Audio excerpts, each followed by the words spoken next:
दोस्तों, आज हमारे इंडिया के इसरो को कौन नहीं जानता है, चाहे वो चंद्रयान मिशन हो या मंगलयान मिशन। आज भारत भी अमेरिका और चीन के बराबर चल रहा है। इसरो पर पूरे देश को गर्व है। बट क्या आपको पता है कि यही इसरो को बनाने के लिए हमारे साइंटिस्ट को कितनी मेहनत करनी पड़ी? आप सोच भी नहीं सकते। जब भारत का पहला रॉकेट लॉन्च के लिए तैयार था, जब भारत को रॉकेट के पार्ट लाने के लिए साइकिल और बैलगाड़ी का इस्तेमाल करना पड़ा, जब स्टार्टिंग में इसरो बन रहा था तो यहाँ पर कैंटीन भी नहीं था, जब साइंटिस्ट को अपना खाना लाने के लिए साइकिल से तिरुवनंतपुरम रेलवे स्टेशन जाना पड़ रहा था। दोस्तों, इसरो बनाने की और भारत के पहले रॉकेट लॉन्च की कुछ अननोन फैक्ट्स हम आपको इस वीडियो में बताने की कोशिश करेंगे, जिस वीडियो का टाइटल है the unique story of Indian first rocket. I'd like to take you back to a very fascinating story about India's first rocket launch involving a bicycle and church. The 1960s was a time when most countries, including the USA and the USSR, India also entered the space age with her satellite Rohini.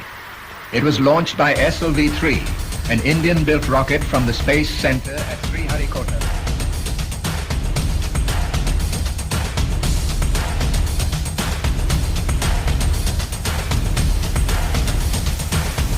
तो doctor Vikram Sarabhai ने 15 अगस्त 1969 को इसरो की स्थापना की गई। फिर बाद में भारत का पहला रॉकेट जिस भूमि पर है वह भारत का प्रसिद्ध विक्रम साराभाई अंतरिक्ष केंद्र है, जहां से 1936 में भारतीयों ने अंतरिक्ष के लिए अपना पहला रॉकेट हेड देखा। वह मूल रूप से एक कैथलिक चर्च था। 1960 के दशक की शुरुआत में डॉक्टर विक्रम साराभाई ने एक रॉकेट लॉन्चिंग स्टेशन के लिए आदर्श स्थान के रूप में त्रिवेंद्रम में थुम्बा नामक एक छोटे से मछली पकड़ने वाले गाँव को सिलेक्ट किया। उसमें एक चर्च था। सेंट मेरी मैगडिलिन चर्च पृथ्वी के मैग्नेटिक इक्वेटर पर स्थित था, एक काल्पनिक लाइन जहां इक्वेटोरियम इलेक्ट्रोजेट आइनोस्फीयर के इक्वेटोरियल रीजन में पूर्व की ओर बहने वाली धारा का एक नैरो रिबन मौजूद था। तो एक दिन डॉक्टर साराभाई और उनकी साथी चर्च के इक्वेशन के बारे में त्रिवेंद्रम के तत्कालीन विषम रेव डॉक्टर पीटर बेनार्ड परेरा बात करने गए। वो एक अजीब बातचीत रही होंगी। यह एक क्लिफ हेरिंग में भी समाप्त हुआ। उन्होंने एक आंसर देने के बजाय रेवेंद्र परेरा ने साइंटिस्ट उस सप्ताह रविवार की सभा में भाग लेने के लिए कहा। साइंटिस्ट के इस समूह में डॉक्टर एपीजे अब्दुल कलाम भी शामिल थे। उन्होंने इस विषय संडे मन के बारे में अपनी पुस्तक ignited minds unleashing the power within India में लिखा था कि वो यही लिखते हैं। विषम ने लोगों से कहा, मेरे बच्चों, मेरे साथ एक प्रसिद्ध वैज्ञानिक है जो हमारे चर्च और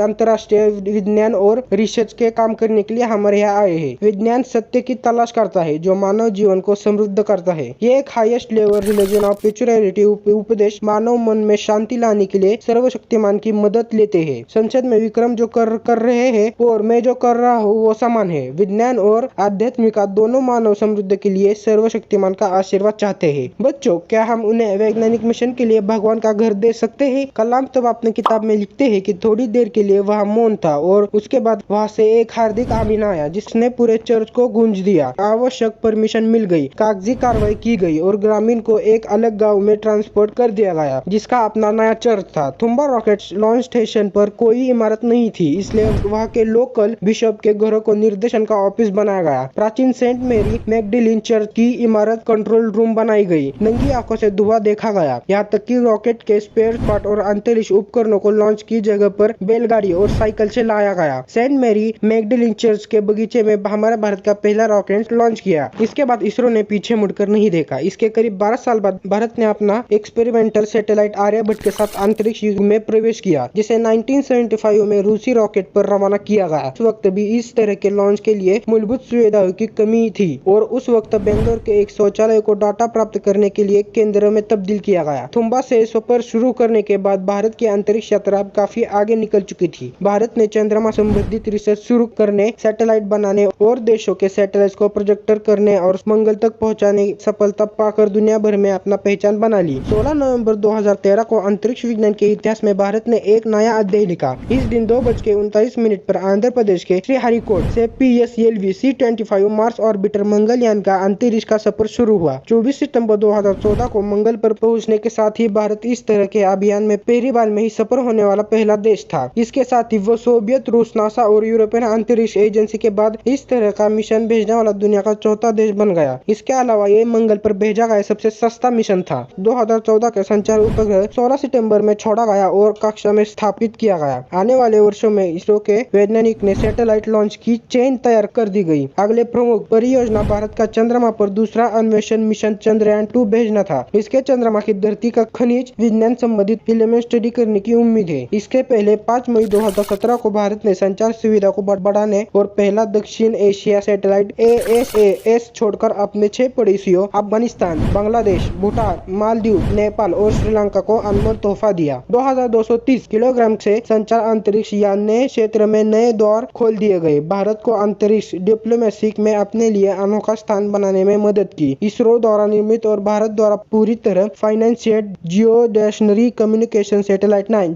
GLLV-F9 रॉकेट ले गया। पंतप्रधान नरेंद्र मोदी ने इसे अद्भुत विकास बताते हुए एक संदेश में कहा कि जब क्षेत्रीय सहयोग की बात आती है तो आकाश की कोई सीमा नहीं होती। इसरो की अगली बड़ी योजना सौर मंडल कोरोनाग्राफ के साथ एक टेलीस्कोप, फोटोस्फीयर और सूर्य की 3 प्रमुख बाहरी परतें और सोलर वाइंस का स्टडी करने के लिए सूर्य में वैज्ञानिक मिशन भेजना है। श्रीहरिकोट से PLLV-XL द्वारा इसे 2022 में छोड़ा जाना था। आदित्य L1 उपग्रह कक्षा से सूर्य का अध्ययन करेगा जो पृथ्वी से करीब 1.5 मिलियन किलोमीटर दूर है। आदित्य L1 मिशन इस बात की जांच करेगा कि सौर मंडल चमक और सौर वायु पृथ्वी पर संचार नेटवर्क और इलेक्ट्रॉनिक्स में बाधा पहुंचाती है। इसरो की सैटेलाइट इस प्राप्त उन आंकड़ों का इस्तेमाल करने की योजना है ताकि वो गर्म हवा और चमक से होने वाले नुकसान से अपने उपग्रहों का बेहतर तरीके से बचाव कर सके। जल्दी ही भारत पहली बार वेनुस ग्रह का भी उपयोग करेगा और 2022-23 के दौरान दूसरे मंगल ऑर्बिट मिशन के साथ लाल ग्रह पर फिर से लौटेगा। उसकी मंगल की धरती पर रोबोट रखने की भी योजना है। दोस्तों, ये वीडियो आपको अच्छी लगी तो इस वीडियो को लाइक करें, हमारे चैनल को सब्सक्राइब करें और अपने दोस्तों में शेयर करें। तब तक के लिए थैंक यू।